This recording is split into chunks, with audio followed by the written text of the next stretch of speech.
2025년 9월이 끝나갈 무렵 소셜미디어를 스크롤하던 사람들은 흥미로운 현상을 목격하게 됩니다. 수많은 사용자들이 9월 23일을 휴거의 날로 지목하며 그날 인류의 일부가 사라질 것이라는 종말론적 믿음을 공유하고 있었죠. 이른바 재림과 천국으로의 인도라는 서사는 특정 종교 전통에서 유래한 상징적 구조입니다. 하지만 이 믿음은 단순한 신앙 고백을 넘어 디지털 시대의 밈과 콘텐츠로 확산되며 새로운 형태의 집단적 기대감을 만들어냈습니다. 휴거 해시태그를 통해 사람들은 진지한 준비 영상부터 종말 중에도 멋지게 보이는 법 같은 아이러니한 팁까지 다양한 콘텐츠를 게시했죠. 이 날짜의 기원은 남아프리카 공화국의 한 설교자 조슈라 마라의 개인적 주장에서 비롯되었습니다. 그는 2018년 꿈속에서 예수가 나타나 2025년 9월 23일과 24일에 재림할 것이라고 말했다고 주장했으며 심지어 2026년엔 월드컵이 없을 거라는 언급도 있었다고 전해집니다. 이러한 서사는 틱톡을 중심으로 급속히 확산되며 종말론적 상상력을 자극하는 디지털 현상으로 발전했죠. 만약 이 영상을 그 날짜 이후에 보고 있다면 종말은 또 한 번 연기된 셈입니다. 하지만 중요한 질문은 이것입니다. 예언이 빗나갔을 때 왜 사람들은 믿음을 포기하지 않을까요? 그리고 왜 어떤 집단은 오히려 더 강해지는 걸까요? 이 영상은 바로 그 질문에서 시작합니다. 이런 현상은 어떻게 설명할 수 있을까요? 왜 예언이 빗나가도 사람들은 계속 믿음을 유지하는 걸까요? 휴거 해시태그를 통해서 사람들은 진지한 준비 영상부터 휴거 중에도 멋지게 보이려는 아이러니한 팁까지 온갖 콘텐츠를 게시했습니다. 이 특정 날짜는 남아프리카 공화국의 조슈라 마라라는 남성에게서 비롯됐죠. 그는 2018년에 예수님이 꿈에 나타나서 2025년 9월 23일과 24일에 돌아오실 거라고 말씀하셨다고 주장했습니다. 흥미롭게도 예수님께서 2026년엔 월드컵이 없을 거라고도 언급하셨다는데 이는 예수님이 축구엘로 관심이 없으시다는 증거일 수도 있겠네요. 여기서부터 이 아이디어는 틱톡에서 폭발적으로 확산되기 시작했습니다. 만약 여러분이 이 영상을 중요한 날 이후에 보고 계신다면 종말이 또 한 번 연기되었다는 뜻이겠죠. 하지만 제가 확신하는 건 그의 예언이 성취되지 않았더라도 그가 많은 추종자를 잃지는 않을 거라는 점입니다. 예언이 실패하면 종교운동이 사라질 것이라고 예상하는 게 매우 논리적으로 보이죠. 예언자가 틀렸다는 걸 직접 목격하는 것이 엄청난 실망과 당혹스러운 좌절감을 가져다 줄 거라고 생각할 수 있습니다. 외부인들이 실현되지 않은 예측을 믿었다고 조롱할 수도 있고 갑자기 순진하고 비합리적으로 보이는 집단에서 조용히 빠져나와 거리를 두는 것이 더 쉬워 보이니까요. 표면적으로 보면 당연한 결과처럼 느껴집니다. 그런데 종교사회학에서 가장 역설적인 발견 중 하나는 대부분의 집단이 예언 실패에서 살아남을 뿐만 아니라 종종 더욱 견고해진다는 사실입니다. 침례교 설교자 윌리엄 밀러는 1840년대에 그리스도의 재림이 1843년에 그 다음엔 1844년에 일어날 거라고 예언했어요. 하지만 예언된 날들이 왔다 갔어도 재림은 없었습니다. 이 사건은 대실망으로 불리게 됐죠.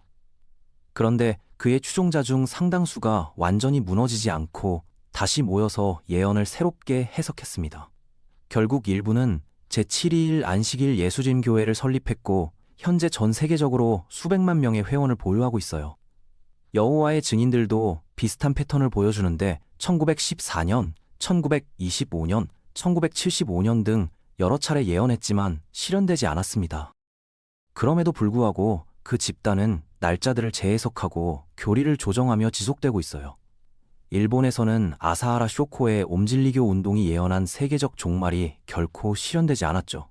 하지만 분파 그룹들이 본체가 폭력적으로 붕괴된 후에도 살아남았습니다. 그래서 저는 남아프리카의 그 설교자가 추종자들과 함께 계속 활동을 이어갈 거라고 확신하는 겁니다. 수십 년간의 사회학 연구가 보여주는 핵심 결과는 예언이 실패할 때 종교 집단들이 적응한다는 것입니다. 종교사회학자이자 예언 실패 연구의 선도적 학자 중 한 명인 로렌 도스는 예언 실패 상황에서 집단이 생존할 가능성을 극대화하는 몇 가지 적응 전략들을 발견했습니다. 만약 실패한 예언자가 되려고 계획하고 있다면 메모해 두시는 게 좋겠어요. 가장 중요한 전략 중 하나는 합리화입니다. 사회학자 브라이언 윌슨은 이렇게 기술했어요. 강력한 기대에 삶이 지배받고 그 믿음이 요구하는 바에 따라 행동하는 사람들에게 날짜에 대한 실망 때문에 믿음을 포기하는 것은 생각할 수 없을 만큼 충격적인 경험이다.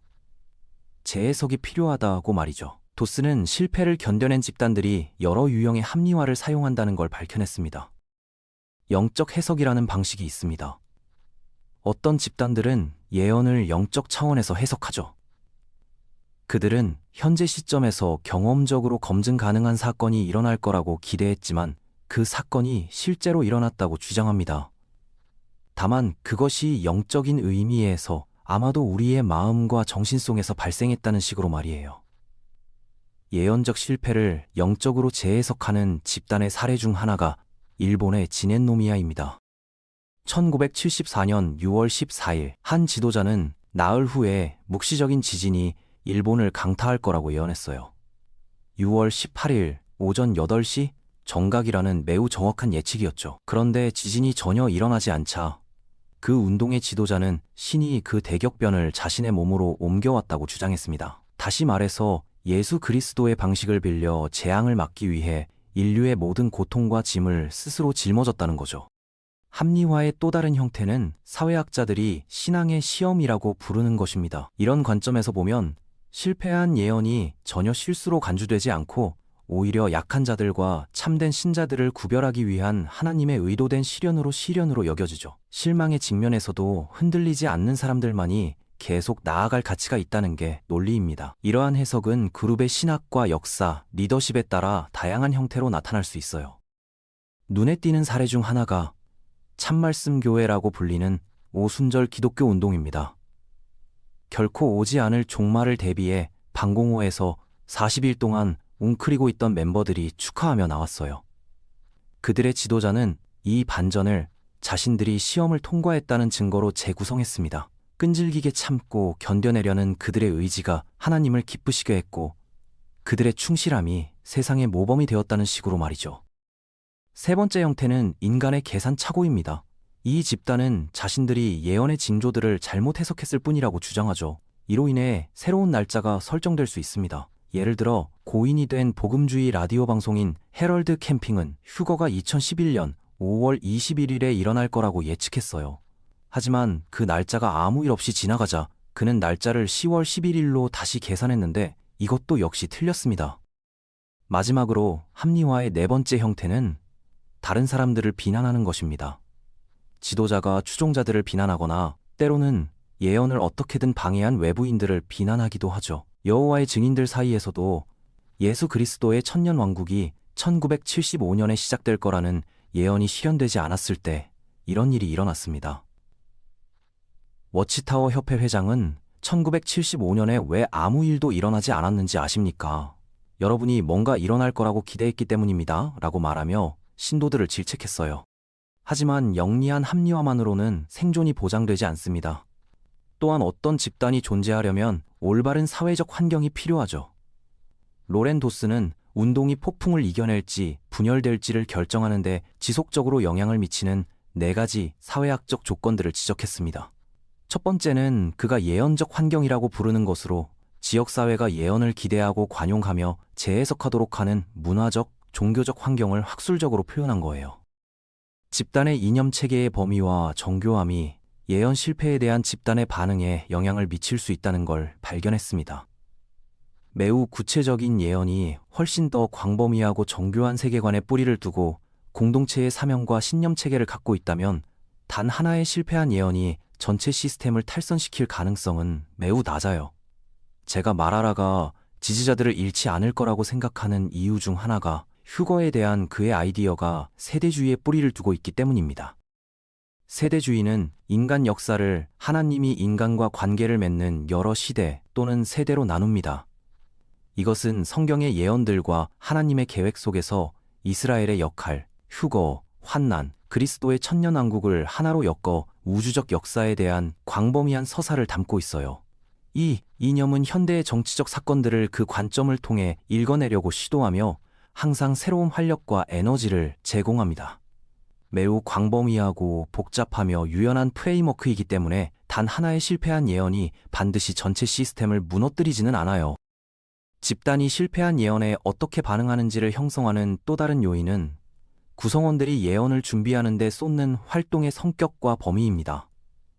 도슨이 기술한 것처럼 추종자들에게 요구하는 시간과 에너지, 자원의 투자가 극단적일수록 실패에 직면했을 때 심각한 실망을 겪을 가능성이 커집니다.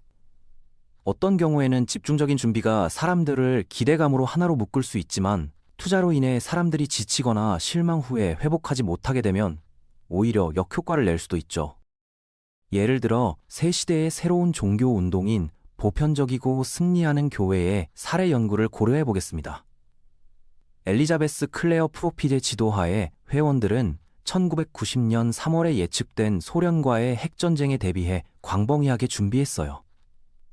그들은 심지어 몬테나에 수백만 달러 규모의 정교한 방공호를 건설하기도 했습니다. 3월 14일 수백 명의 회원이 식량과 연료, 보급품을 가지고 지하에 모여 세상을 종말시킬 재앙에 대비했죠. 아무 일도 일어나지 않자 그 집단은 큰 충격을 받고 대부분 해체되었습니다. 추종자들은 벙커로 이사하기 위해 집을 팔았는데 아무 일도 일어나지 않자 그런 극단적인 희생이 금세 부채가 되어버렸어요. 집단이 그 타격을 완화하는 한 가지 방법이 도슨이 의례적 프레이밍이라고 부르는 것입니다. 예언의 날 전이나 후에 거행되는 의식들이 실망을 의미로 바꾸는 강력한 구조를 제공하죠. 인류학자들은 의식이 지역사회에 많은 영향을 미친다고 지적해요. 그들은 의식 상태를 변화시키고 집단 정체성과 연대감을 강화하며 집단의 감정을 전달할 수 있습니다. 가장 눈에 띄는 사례가 1950년대에 발견된 UFO 기반 종교인 유나리언입니다. 1970년대 후반과 1980년대 초반에 유나리아 지도자들은 선진 우주 형제들을 태운 우주선 함대가 지구에 착륙하여 새로운 계몽의 시대를 열 거라고 예측했어요. 예상했던 착륙이 결코 실현되지 않자 그 집단은 기대를 포기하기는커녕 실패를 반복 가능한 심리극으로 바꾸어 의례화했는데 이를 아이시스 오시리스 사이클이라고 불렀습니다. 심리극은 사람들이 상상하거나 기억하는 사건들을 마치 실시간으로 일어나는 것처럼 연기하는 일종의 구조화된 역할극이에요. 유나리언의 경우 구성원들은 배신과 파괴, 구원의 우주적 드라마를 재현했습니다. 이는 도슨이 말한 다음 요소, 즉 리더십의 결정적인 대응으로 이어집니다.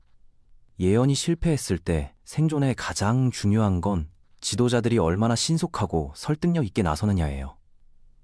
그룹의 리더들은 흔들리면 안 됩니다. 그들은 명확한 설명을 제공하고 앞으로 나아갈 방향을 제시해야 하죠. 이런 일이 1975년 여호와의 증인에 대한 실패한 예언 이후에 일어났는데 지도자들이 결과를 재해석하고 신도들을 안심시키며 운동을 올바른 방향으로 유지했기 때문입니다. 참된 말씀의 교회가 그 벙커에서 나오자 그 지도자는 거의 즉시 기도 예배를 드리며 추종자들에게 이것이 신앙의 시험이었다고 말했어요. 승리했습니까? 주님께서는 사람들을 그분께 더 가까이 데려오셨습니다. 분열이 없습니다. 여기에는 교제가 있고 우리는 거룩함을 추구하는 사람들입니다. 라고 했죠.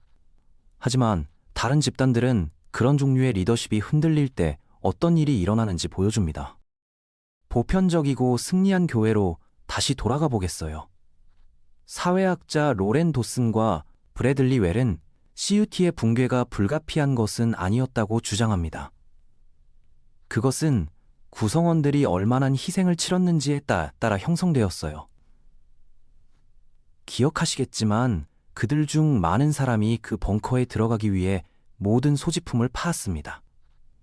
하지만 그것은 또한 지도자들이 얼마나 제대로 대응하지 못했는지에 의해서도 형성되었죠. 엘리자베스 클레어 프로핏은 빠르고 설득력 있는 합리화를 제시하지 않았어요. 그녀는 주저하며 자신의 내부 관계로 물러나서 모호한 재해석만을 내놓았습니다. 명확한 서사가 없이는 회원들이 환멸을 느끼고 대부분 운동을 포기하게 되었어요. 교훈은 명확합니다. 결단력 있는 리더십이 실망이라는 중요한 시기에 그룹이 예언의 실패를 극복하는 데 도움이 될 수 있다는 점이죠.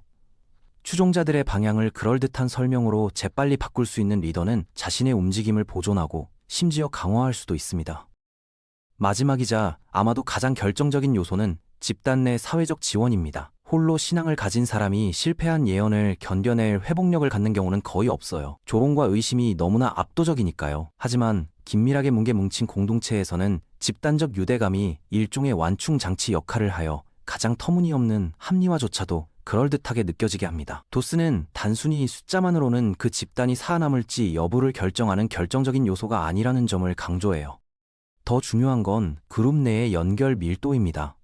회원들이 얼마나 자주 상호작용하는지, 얼마나 많은 중복되는 사회적 유대감을 공유하는지, 그리고 일상생활에서 얼마나 많은 부분이 커뮤니티와 밀접하게 연관되어 있는지가 중요하죠. 규모가 크지만 긴밀하게 뭉친 커뮤니티는 규모가 작지만 느슨하게 조직된 회원보다 실망을 더 효과적으로 극복할 수 있습니다. 따라서 전반적으로 합리화는 대본을 제공하죠. 그리고 그 단계는 바로 집단 자체의 사회적 조건들입니다. 강력한 집단 내 유대감과 결단력 있는 리더십, 의례적 틀이 없다면 합리화를 강화할 수 있는 지원 네트워크가 없기 때문에 구성원들은 떠나게 됩니다. 그러한 맥락에서 실패한 예언의 아픔조차도 새로운 연대의 순간으로 바뀔 수 있어요. 좋습니다. 합리화와 예언적 환경, 리더십, 사회적 지원 등 모든 요소들을 살펴보고 실제 사례 연구에서 이것들이 어떻게 나타나는지 살펴보겠습니다. 가장 흥미로운 사례 중 하나이자 도슨 본인이 분석한 사례는 루바비치의 하시드 유대교와 일부 구성원이 랍비 슈네르손에게 품은 메시아적 희망에 대한 이야기입니다. 하바드 루바비치주의는 하시드 유대교의 한 분파로 때로는 초정통 유대교라고도 불려요. 이 운동은 18세기 후반에 시작되었으며 7명의 레베 또는 영적 지도자의 계보를 따릅니다. 7번째이자 가장 최근의 레베는 1950년부터 1994년 사망할 때까지 이 운동을 이끈 마나헴 멘델 휴네르손입니다. 그의 유대교에서 레베는 종교 생활의 중심에 서 있어요. 레베는 단순한 교사나 학자가 아니며 추종자의 삶의 모든 구석구석에 영적인 권위를 행사하는 지극히 정의로운 인물인 차디크에 존재한다고 믿어집니다. 누바바 하시딤에서 휴네르손은 이 역할을 완벽하게 구현했죠. 그는 학자이자 기적을 행하는 사람이자 신뢰받는 조언자였습니다. 도스는 한 남자와 인터뷰를 했는데 그 남자는 이렇게 말했어요. 레베 없는 삶은 상상도 할 수 없습니다. 이 세상의 모든 것이 그에게 달려 있어요. 건강, 사업, 교육, 결혼 등 모든 중요한 결정은 그에게 편지를 쓰거나 나중에는 팩스나 이메일로 보냈습니다. 매주 수천 명의 사람들이 브루클린 이스턴 파크웨이 770번지에 있는 그의 집, 흔히 770번지로 불림에 모였어요. 1980년대 후반, 많은 루바바 하시딤은 그가 오랫동안 기다려온 메시아, 모시아흐라고 믿기 시작했습니다. 하지만 그는 스스로 메시아라는 칭호를 명시적으로 주장한 적은 없어요.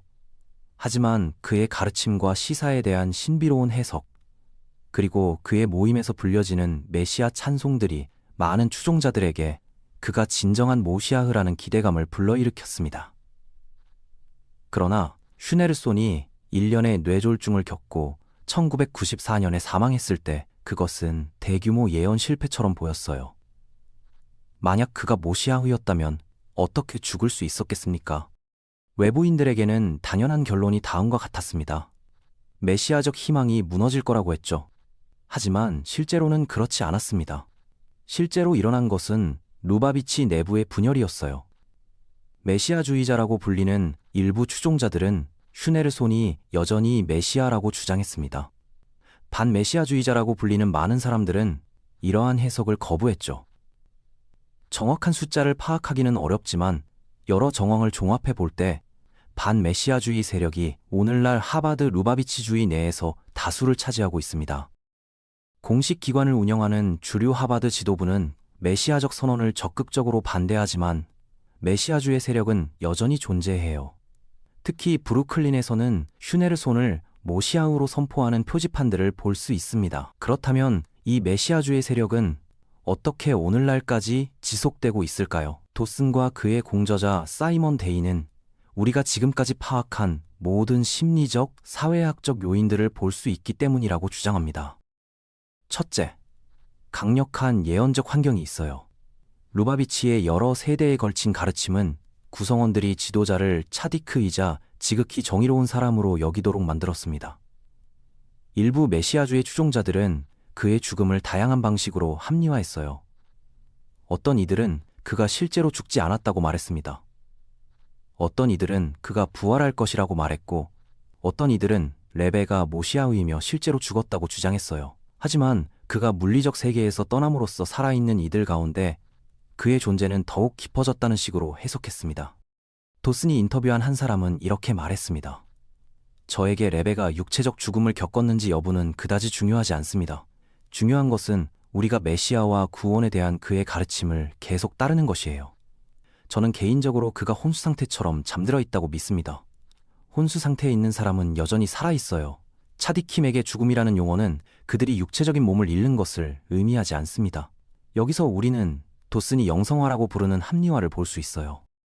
다음으로 메시아주의 운동이 성공할 수 있도록 준비와 리더십의 대응이 이루어졌습니다. 슈네르손이 죽기 전까지는 벙커로 이사하기 위해 집을 파야 했던 것과 같은 재정적 희생은 없었어요. 그 대신 그들은 대규모 사회공헌 프로그램에 참여했습니다. 1980년대 내내 슈네르손은 우리는 모시아흐를 원한다는 대규모 캠페인을 시작했어요. 여기에는 유대신문의 광고를 게재하고 전 세계에 사절을 파견하고 루바비치 유대인들에게 메시아의 도래를 삶의 중심으로 삼으라고 촉구하는 것이 포함되었습니다.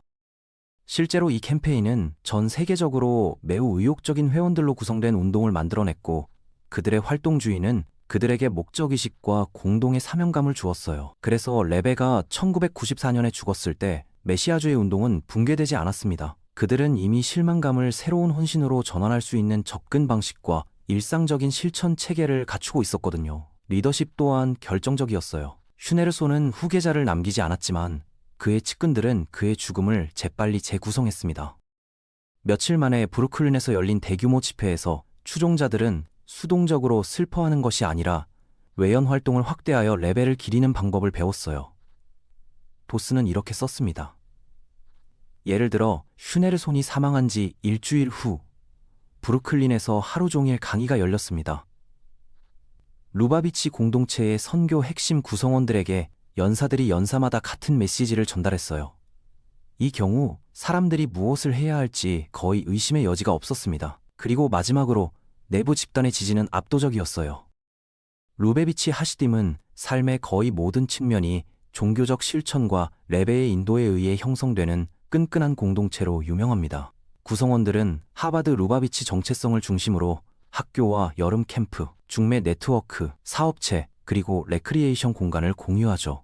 매일의 리듬은 공부와 기도, 그리고 봉사활동으로 가득 차 사회생활과 가정생활, 그리고 종교생활이 하나의 틀로 엮여 있습니다. 이러한 총체적인 사회 환경은 구성원들이 의심이 생길 때 하나의 고립된 믿음만을 저울질하는 것이 아니라 의미 있는 세상 전체에서 자신의 위치를 저울질하게 된다는 걸 의미해요.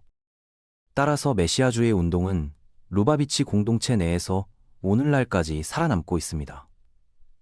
1960년대 레온 페스팅거가 개발한 예언 실패에 대한 오래된 이론들은 인지 부조화 모델에 주로 초점을 맞추었고 신념의 심리와 틀렸다는 것이 증명될 때 느끼는 불편함에만 좁게 초점을 맞췄어요. 그러나 우리가 여기서 다룬 것과 같은 새로운 연구는 생존이 더 광범위한 무언가에 달려있음을 보여줍니다.